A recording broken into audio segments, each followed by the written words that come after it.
Bien.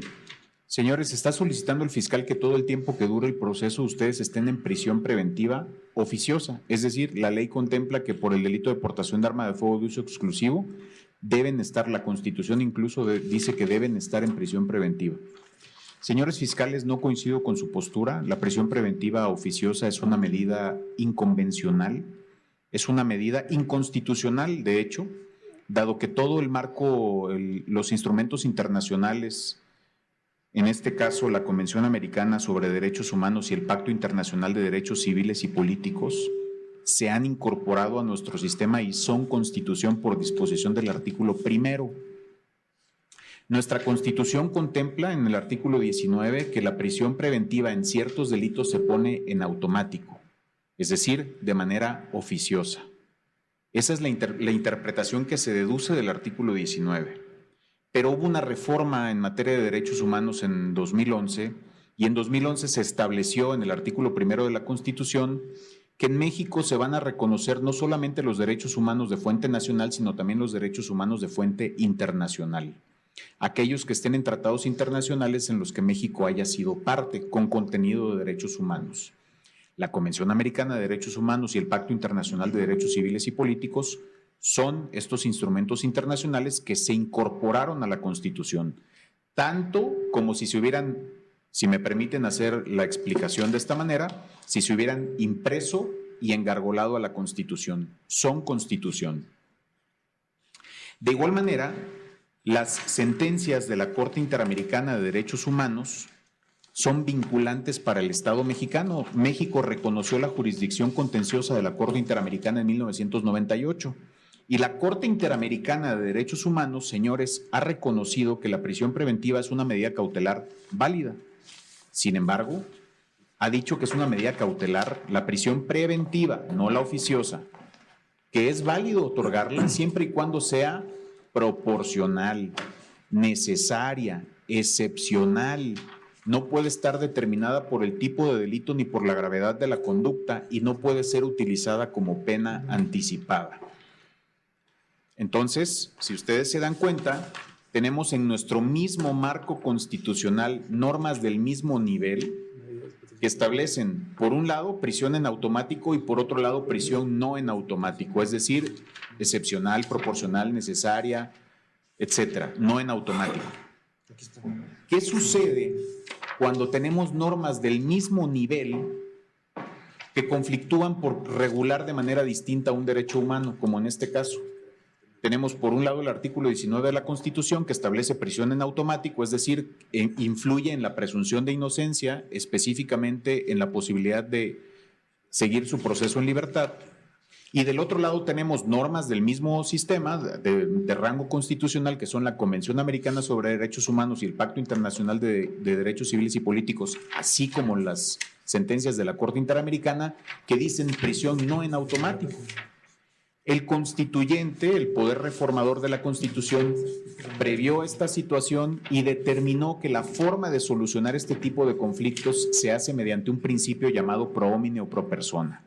El principio pro homine o pro persona, si ustedes también me permiten la explicación, obliga a pararnos frente a ese parámetro y preguntarnos cuál de los dos protege más a la persona. ¿Cuándo protege más a la persona alguna norma del parámetro? Cuando amplía un derecho humano o restringe menos a la autoridad para involucrarse con ese derecho humano. Entonces, una prisión en automático restringe la presunción de inocencia de manera irreflexiva. Y una prisión no en automático, entonces establece ciertos parámetros que no permite la Constitución. Por tanto, la norma que más favorece la presunción de inocencia para ustedes es la internacional. La Corte Interamericana también ha dicho que en sentencias, la cito como ejemplo casos, aunque los voy a poner en la pauta, señores. Gracias. El caso Tibi versus Ecuador, Barreto Leiva contra Venezuela, Costa Calderón contra Ecuador, Palamara Iribarne contra Chile, López Álvarez contra Honduras, Suárez Rosero contra Ecuador, Bayarri versus Argentina. En todos estos casos, la Corte ha dicho lo que les estoy comentando, la Corte Interamericana. Y ha dicho que la prisión preventiva oficiosa que se pone en automático sin observar estos parámetros es una detención arbitraria, que por tanto vulnera el artículo 7.3 de la Convención Americana sobre Derechos Humanos. Entonces, señores, es por esta razón que, atendiendo al principio pro persona, no aplico la prisión preventiva oficiosa para ustedes, porque es una norma que vulnera derechos constitucionales y esto lo puedo hacer incluso sin dar uso de la voz a los señores defensores. Ahora, pudiera pensarse, señores fiscales, que existe un impedimento para hacer este ejercicio pro persona a favor de los señores o de cualquier persona, porque existe un criterio de la Corte, la contradicción de tesis 293-2011. En esa contradicción de tesis 293-2011, la Corte dijo lo que les acabo de decir. Que dijo la Corte lo que dice el artículo primero, que las normas de derechos humanos en México de fuente nacional e internacional están al mismo nivel y no se relacionan de manera jerárquica, no está una sobre la otra. Y también dijo que las sentencias de la Corte Interamericana todas son vinculantes para México. Hay un inconveniente. Se considera, me parece, de manera inadecuada y no acertada en México, que la 293 es un obstáculo para hacer esto porque se dice que la contradicción de tesis 293, en función de lo que una de las tesis, la primera de las tesis que emanó de esta jurisprudencia, dice que los derechos humanos no se relacionan jerárquicamente entre sí, pero que cuando haya una restricción en la Constitución se debe estar a la restricción. Sin embargo, señores, no es eso lo que dice la contradicción de tesis 293-2011. Eso dice el rubro de una de las tesis que emanó de esa contradicción. El texto de la contradicción de tesis, de la tesis y la página 37 de la ejecutoria, es decir, la propia sentencia que le da sustento, establece que no se relacionan de manera jerárquica entre sí.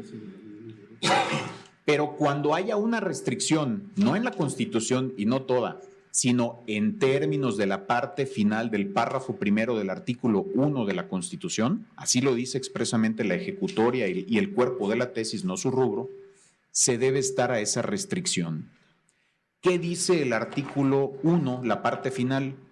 Pues dice, la parte principal dice lo que les dije, que los derechos humanos reconocidos son los de fuente nacional e internacional. Y la parte final dice, cuyo ejercicio no puede restringirse ni suspenderse, salvo en los casos que diga esta Constitución. Así dice, restringir, suspender esta Constitución. Remite a la propia Constitución. ¿Qué artículo constitucional habla de restricción y suspensión de derechos humanos? El artículo 29. ¿Y qué dice el artículo 29?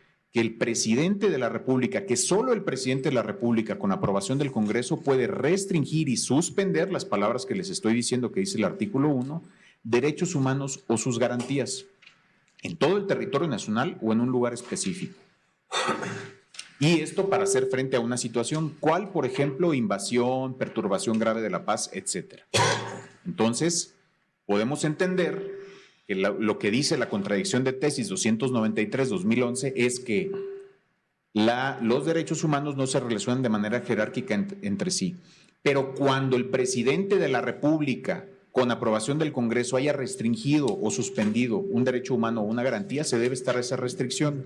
Y en el caso de México, señores, el presidente de la República no ha restringido la presunción de inocencia ni el derecho de las personas a enfrentar un proceso en libertad.